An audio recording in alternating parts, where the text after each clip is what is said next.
As Karen's threats of fines echoed down the sun-soaked street, I realized my battle against her tyranny was just beginning, and this time I wouldn't face it alone. It was a sweltering morning when I hurriedly threw open my window to catch a breeze, only to be met with the sound of Karen's piercing whistle as she stood in her pristine front yard, hand on her hip, glaring at my newly built shed. The sun glinted off her bleached blonde hair, accentuating her harsh features, making her look even more formidable. My heart sank as she proclaimed my eyesore would not stand either. I took it down or faced exorbitant fines. I had barely been in this neighborhood for a month, and already I was at war with the epitome of entitlement. That shed, small yet sturdy, had taken up a significant portion of my weekend, but it was my only option for organizing the clutter that seemed to multiply like rabbits in my garage. I had hoped it would be a solution, not the beginning of a battle. Karen strutted around like a peacock, surveying her territory like the queen of the neighborhood, while I remained holed up in my castle, feeling the walls of her demands closing in around me. I could feel my stomach clenching as she continued her tirade about my lack of consideration for aesthetic harmony. Ignoring the soft chirps of birds and the distant sounds of children playing, Karen went on about the HOA's strict guidelines. Her voice was annoyingly authoritative as she flipped through the pages of her HOA rulebook. Her eyes narrowed into slits as she read the sections that seemed to be tailored for my situation. I couldn't help but marvel at how someone could dedicate so much of their life to enforcing rules like they were life or death. In her mind, apparently, my shed was akin to a junkyard. "Do you really think we can have an eyesore like that in our neighborhood?" Karen's voice pierced through my thoughts like a knife. She leaned closer, her nostrils flaring as she repeated the word eyesore, as if it was a spell meant to diminish my spirit. Anger bubbled up inside me, more potent than the humid air around us, and I fought the instinct to slam the window shut. Instead, I stood my ground, refusing to let her authoritative presence intimidate me. Maybe it was time to give them a taste of their own medicine. Fueled by a sense of injustice, I decided to act. If Karen thought she could push me around, she was sorely mistaken. I took to my phone that evening, drafting a notice for a neighborhood meeting. I felt an overpowering sense of camaraderie and rebellion, and my fingers danced across the screen excitedly. "Let's unite against Karen," I wrote, inviting anyone who felt as I did to come forward. I was far from alone. I could sense the collective resistance, simmering beneath the surface of our well-manicured lawns. The next day, after a sleepless night of strategizing, I made my rounds through the neighborhood, knocking on doors and sharing my vision. As I explained my plight, I watched the flickers of interest and determination ignite in my neighbors' eyes. I gathered signatures one by one, each stroke of a pen feeling like a small victory against Karen's iron-fisted reign. It became clear that beneath their placid facades lay frustration. They too were tired of her overreach. By the following week, I had amassed a small petition of neighbors willing to stand against Karen and her HOA's tyrannical grip. We were ready to challenge her rules and take back our community. Brought together by a common goal, the residents buzzed with excitement. Our meeting was set for the evening, and as we gathered in my living room, I felt a pulsing energy. It was the kind of power that stems from unity and shared purpose. I could almost see the fear beginning to flicker in Karen's all-seeing eyes. As I prepared for our presentation, I couldn't shake the sense of inevitability that washed over me. What had initially felt like an overwhelming battle was transforming into something more significant. We had formed an alliance built on mutual respect and a desire for fairness that I hoped would stifle Karen's incessant need for control. Enough is enough, I declared to my newfound supporters, their various nods filling the room with resolve. I knew that Karen wouldn't back down without a fight, and the battle ahead would be fierce. But I had armed myself with knowledge, resolve, and now a group of devoted neighbors who held the same belief that we could reclaim our rights and our yards. Little did I know, the escalation of this brawl would lead to unexpected revelations about Karen that would change everything, pushing me down a path of tumult I never saw coming. That afternoon, I rallied my resolve and marched toward my neighbors with an air of determination. I felt a mix of dread and hope thrumming through my veins as I knocked on the first door, Mrs. Patel's. To my surprise, she was quick to jump into action, her eyes sparkling with empathy and understanding as she listened to my tale of woe. I'd assumed she would be wary after all. Hadn't I just become the new target of our neighborhood's overlord? Yet watching her nod in agreement made me feel less alone in my rebellion against Karen's pettiness. Mr. Thompson was next on my list, and once again, I was met with unexpected camaraderie. He opened his door, already fuming about Karen's latest infinitesimal complaint regarding his meticulously kept lawn. "You know what? I can't stand her," he grumbled, rolling his eyes like a teenager. Listening to him rant about the absurdity of Karen's demands was cathartic, and it ignited a fire of solidarity within me. At that moment, I realized we had already been fellow warriors in our silent war against the HOA's rulebook. As we discussed our shared frustrations, I felt exhilaration building in the pit of my stomach. Karen's reign of complaints had gone unchecked for too long, and every neighbor I spoke to felt the pressure of her judgment crushing their spirits. It was more than my shed that needed saving. It was the soul of our neighborhood. "We have to do something about this," I exclaimed, and to my delight, my enthusiasm was contagious. Envisioning a neighborhood without the looming specter of Karen's judgment felt like dreaming of a sun-soaked vacation. Thus, we forged a plan. Let's create a petition against the HOA's overreach and its attempts to stifle our freedom. Fueled by shared indignation, we decided to get as many signatures as possible to present at the next HOA meeting. As I gathered names on the petition, each stroke of the pen felt like a powerful victory against the tyrannical oppression that had become our everyday reality. With every new signature, my hopeful resolve grew, transforming into an undercurrent of rebellion that swept through the cul-de-sac. Soon, I found myself on a mission, marching from door to door as I explained Karen's ludicrous demands and what they really meant for our collective quality of life. "It's not just about one shed, it's about our rights as homeowners," I proclaimed passionately, my voice rising with fierce determination. The friendly neighbors who once simply waved as I walked by were now propelled into action, animated and eager to stand up for justice alongside me. I never thought I'd find so much support in a place where I had barely unpacked my boxes. Mrs. Patel's bird sanctuary became a gathering place for us to brainstorm, and that became our unofficial headquarters. She brewed tea, and we sat together in her cozy backyard, a symphony of birds chirping as we bonded over our shared grievances. Even Mr. Thompson joined us, fervently discussing how Karen had tried to impose ridiculous restrictions on his bird feeder a year prior, claiming it attracted pests. We laughed at the absurdity, but felt the gravity of our situation deeper than ever. The weight of her authority hung over our heads like a dark cloud. As the sun dipped lower in the sky, washing the neighborhood in hues of orange and pink, so did my sense of disbelief at how quickly we were rallying together. With a growing list of signatures in hand, we felt empowered, a power born from dismantling the fear Karen had instilled in us. I was no longer just a victim of her intimidation tactics. I had become a voice for change, and every other neighbor around me was now part of this vibrant chorus demanding their rightful place in our community. "Tomorrow we present this petition," I declared, my heart racing at the prospect of finally standing up against Karen's tyrannical rule. My heart hammered with a brew of excitement and anxiety, the thrill of taking a stand, still radiating through my body. The energy buzzing in that backyard belonged to us, and in that moment, it felt like we had already won the first battle.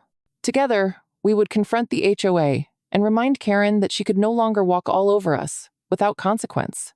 That night, as I drifted off to sleep, visions of our united front danced in my mind, igniting a defiance that kept me awake a little longer. Who knew what the next chapter held? One thing was certain. The tide was beginning to turn, and the battle between Karen and me wasn't over yet. Little did I know that as we ventured deeper down this path of resistance, we would uncover shocking truths that would challenge not only Karen's authority, but everything we thought we knew about our neighborhood. As dusk settled over our quiet cul-de-sac, the golden light gave way to a murky shadow, mirroring the brewing storm of tension that hung in the air. We were just days away from our scheduled neighborhood meeting, a gathering meant to stand against Karen's tyrannical grip on our homes. With each signature we collected, our resolve intensified, feeling like an uprising against a miniature dictator wearing pastel cardigans and wielding a clipboard. Yet, even in my moments of hope, an unease gnawed at my insides the knowledge that Karen wouldn't take our challenge lying down. The day before the meeting, I received a tip from Mr. Thompson, who'd been lurking near the HOA office just a bit too closely for comfort. "She's up to something," he said, his voice clipped with anger. "I saw her with some of her pals. They're talking strategy, plotting a counter-protest. We need to be ready." As my heart raced, a wave of anxiety crashed over me. I pictured Karen rallying her loyal followers, framing them against our united front, like a general preparing for war. Whatever grip she had on her minions would soon serve to unleash mayhem on our valiant stand. That evening, as I scribbled a few notes for my speech, I envisioned the HOA board and our concerned neighbors coming together. However, as I laid my pen down, the darkness outside deepened, becoming a reflection of the uncertainty that loomed over us. Karen was volatile, and I feared not just ridicule but a tactical assault on our collective dignity. Every inch of my emotional landscape felt as though it teetered on a tightrope strung above a pit of despair. When the day of the big meeting dawned, my neighbors buzzed with anticipation as we huddled in Mrs. Patel's backyard, our unofficial headquarters. I thought the soft chirping of her birds would encourage us, but instead, it felt like the calm before a thunderstorm. "We need to be firm, united," I said, channeling my inner leader. As neighbors whispered secrets about how to counteract Karen's possible moves, I couldn't shake my anxiety, wondering if we would truly stand a chance against her onslaught. If only we could rid ourselves of her petty complaints first, and maintain our rightful standing just like our neighborhoods used to be before her grasp tightened. As the sun dipped low, the anticipation hung in the air like an uninvited guest. In the stillness of the evening, our plans solidified, and I could see determination reflected in my neighbor's eyes. "What's the worst that can happen?" Mr. Thompson threw out there matter-of-factly. But deep inside, I felt that gnawing sense of dread. Would we get steamrolled, or would we prevail in this battle against tyranny? Yet, the stakes escalated further when Karen caught wind of our meeting. The following morning, as I turned on the news, the anchor's voice cut through the morning air. "Local HOA embroiled in controversy as one homeowner's shed sparks neighborhood dispute." My pulse quickened as I caught sight of Karen, mouth twisted in fury as she denounced our petition in front of cameras. She had effectively unleashed a media storm, twisting our peaceful request into something quite sinister. At that moment, it was clear her own backyard army was forming. Under the cover of darkness, she organized her counter-protest. An assembly of bitter faces who'd signed a form denouncing my shed, claiming it destroyed the aesthetic of our neighborhood. Ignoring her own band of aging, rusting trucks and unkempt gardens scattered throughout the area, Karen bounced back with newfound vigor, trying to shake our momentum to its core. It was a move that served only to amplify tensions. The evening before the showdown, feelings of doubt slithered through me. I could hear whispers of anxiety forming within my own heart as neighbors hinted at their own fears. Would Karen turn their comments into ammunition against us? Feelings of mounting anxiety ripped through me. I wasn't just fighting for my shed anymore. I was fighting for the very fabric of our community, the right to express our individuality. Would we crumble under her relentless pressure, or were we strong enough to stop her? At that moment, I looked out over my welcoming backyard, at Mrs. Patel's garden flourishing with flowers, Mr. Thompson's emerald lawn, and remembered our cries for help echoing through the night, eager to reclaim our neighborhood from a single voice of entitlement. As the sun set lower on the horizon, I resolved that we would meet her on the battlefield of shared dreams, one shed at a time. Whatever it took, we would stand together against our fiercest foe. Little did we realize that this was just the build-up to the real battle, and perhaps there were secrets about Karen that would shatter our perception of her reign forever. Would our feeble act of rebellion turn into something more profound as the hour of reckoning approached? The night of the meeting arrived, filled with palpable electric tension that crackled in the air, a silent promise of confrontation. Outside, the sun had dipped below the horizon, casting our neighborhood in an eerie twilight, reminiscent of a tense thriller. The flickering lights from our porch lamps seemed to pulse with energy as our community's fate hung in the balance. I clutched my stack of neighbor signatures tightly, a small fortress of support that bolstered my rapidly beating heart. As I entered the makeshift meeting hall gathered in Mrs. Patel's backyard, I caught sight of Karen, her lightning bolt blonde hair and stern features highlighted by the dim glow of the string lights. She leaned back in her chair, one hand draped casually over the backrest, an infuriating smirk carved into her mouth like a permanent impression. It was frustratingly confident, a signal that she thought she had already won. As the meeting commenced, I waited impatiently while the board flipped through their notes, pretending to focus on the agenda they barely understood. When my turn finally arrived, I stepped forward, my voice steady as I presented our united front against Karen's nonsensical demands. This shed is not an eyesore, it is a necessary storage space for my family and our hobby swile. Karen insists it drags down property values. My words echoed in the still night air as the crowd shifted, murmuring their growing support. But every time I glanced at Karen, that infuriating smirk never wavered. Did she honestly believe she could intimidate all of us? Then, from the back of the crowd, an unexpected voice rang out, shattering the tension in the room like a lightning bolt. Old Mr. Jenkins. His thin frame, often hunched with age, stood straight as a dart, and his voice boomed with authority despite his frail appearance. As a retired lawyer, he addressed the audience, locking eyes with Karen. I have witnessed the mishandling of countless grievances within our community, particularly those stemming directly from one source, Karen herself. The room buzzed at his revelation, and I felt an invigorating spark coursing through my veins. Old Mr. Jenkins had put her on blast, and something within me shifted from fear to conviction.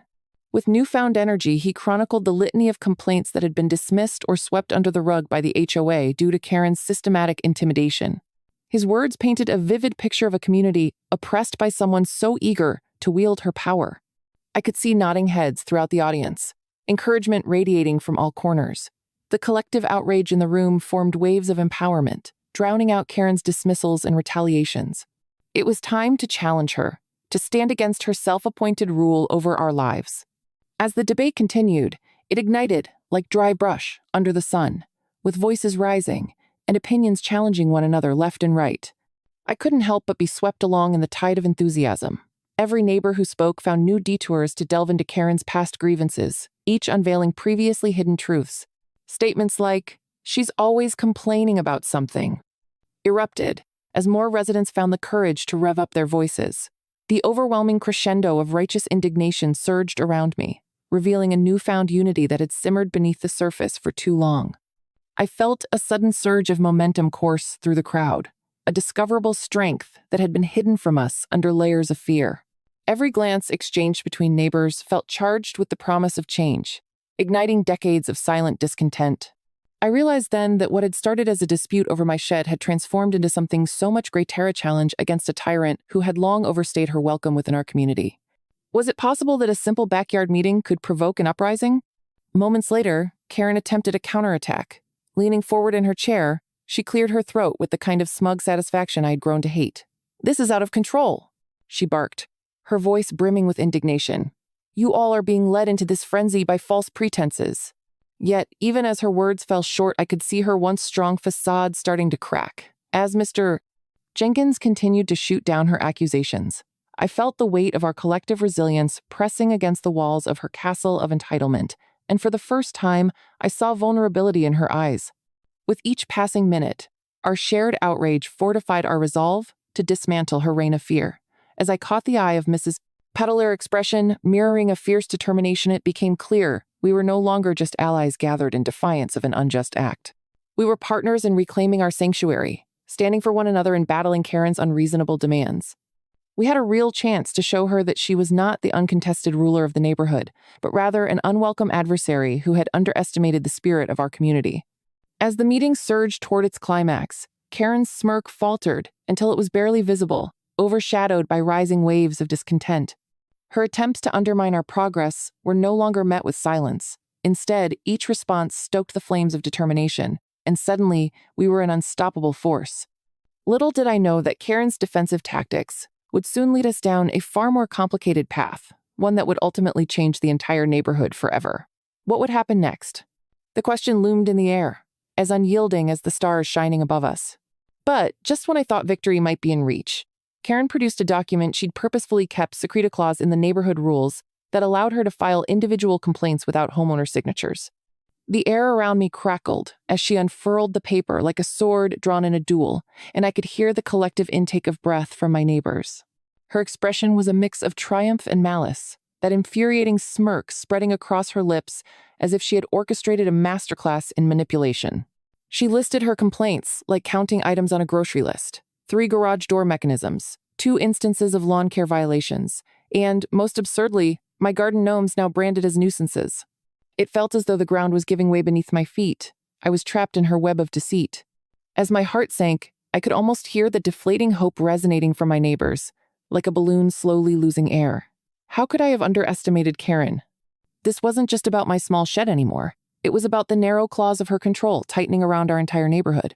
I could feel the tension in the air transform, shifting from solidarity to uncertainty.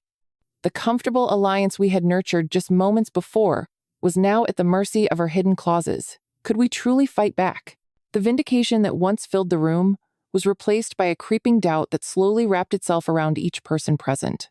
Karen reveled in our surprise, basking in the glory of her perceived victory. "You see," she said, her voice dripping with condescension, "I've reported every infraction, big and small. No more nasty comments about my methods, because I'm only following the rules laid out clearly for us all.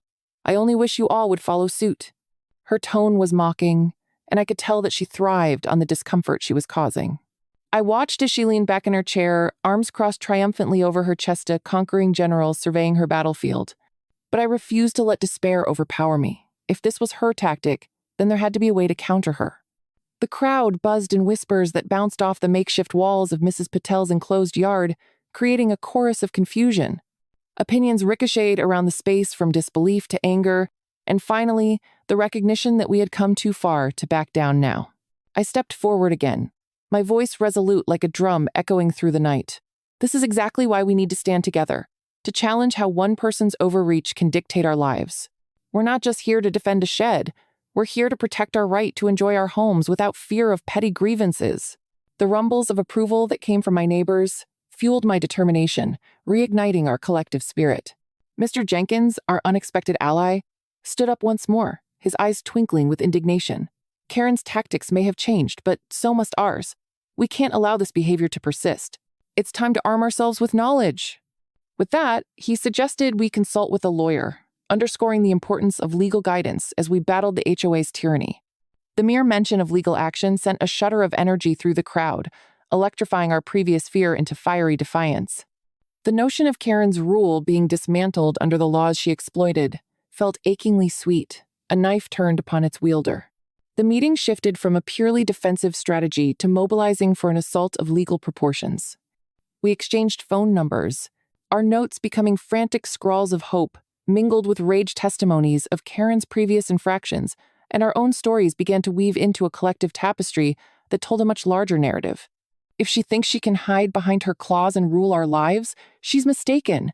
We will not bow down to her petty complaints. My voice rang out amidst the clamor, mixing with the enthusiasm of my neighbors, who now had the confidence to confront this authority monster head-on. As the din of fervor surrounded us, I took a moment to scan the faces in the crowd, from Mrs. Patel with her vibrant bird feeder to Mr. Thompson brandishing his lawnmower's rusty blade like a sword. A sense of unity surged through me, warming my heart against the usual coldness that Karen had managed to instill in our once peaceful neighborhood. Together, we had a plan to counter her secrecy with transparency. Her stronghold, built on intimidation, was about to face the force of unity. As I looked back to the heart of the gathering, reassurance-filled Methus was more than just about my shed. It was about reclaiming our neighborhood from the grips of her tyranny. Tensions remained high even as we wrapped up the meeting, each neighbor reminding one another of the strength and community. As we swayed our way to the exit under the dim glow of the porch lights, Karen's stony face loomed in a corner, her defiance fierce, but not by any means eternal. I could sense that the onslaught of justice was brewing on the horizon, and her reign would soon face the reckoning it so deserved. My hand tightened around a makeshift list of our next steps, resonating with the resolve I held inside. What lay ahead was uncertain but undeniably promising. Could this truly be the beginning of a shift that would ignite an uprising? I could only wait, eager for the dawn of our community's resurgence. As the sun dipped below the horizon on the night of the HOA meeting, I sat in what felt like the eye of a storm. Anxiety vibrated in my chest, but hope flickered alongside it. I had rallied my neighbors, their signatures binding our collective outrage against Karen's despotism over property rights. Even as we faced an onslaught of Karen's petty complaints about my shed, which she deemed an eyesore, I felt an electric thrill course through me tonight. We were taking our stand. The atmosphere in Mrs. Patel's backyard was thick with uncertainty, her garden twinkling with fairy lights now casting shadowy flickers across faces that mirrored my own nerves.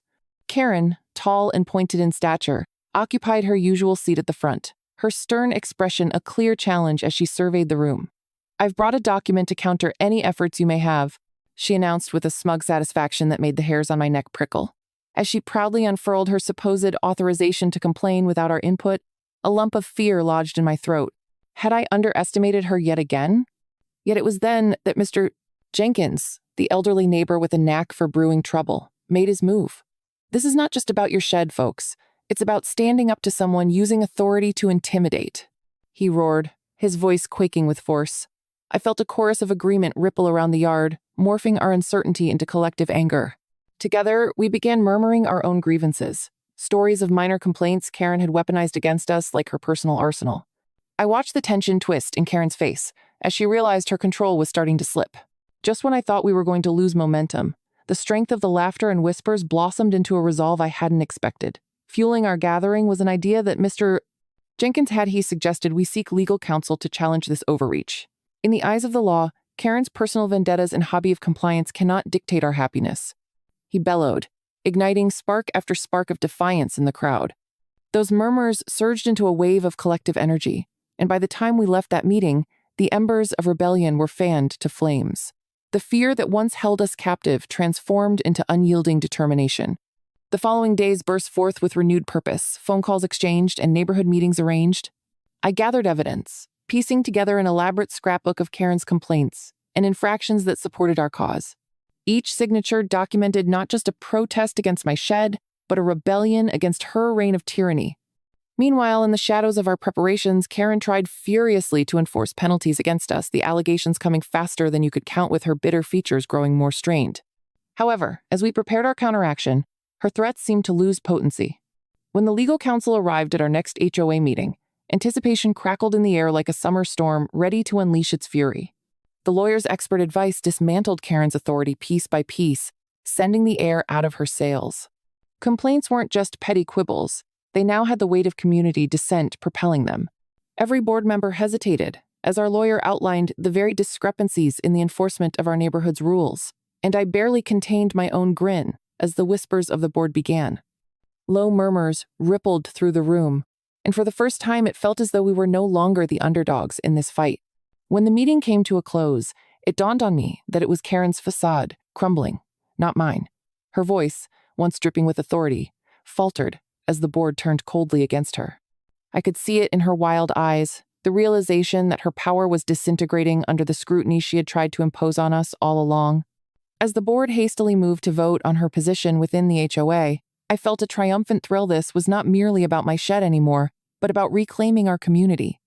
That evening, as I locked my shed for the last time, I couldn't help but feel lighter. We had successfully united not just against a tyrant, but for the spirit of what our neighborhood stood for.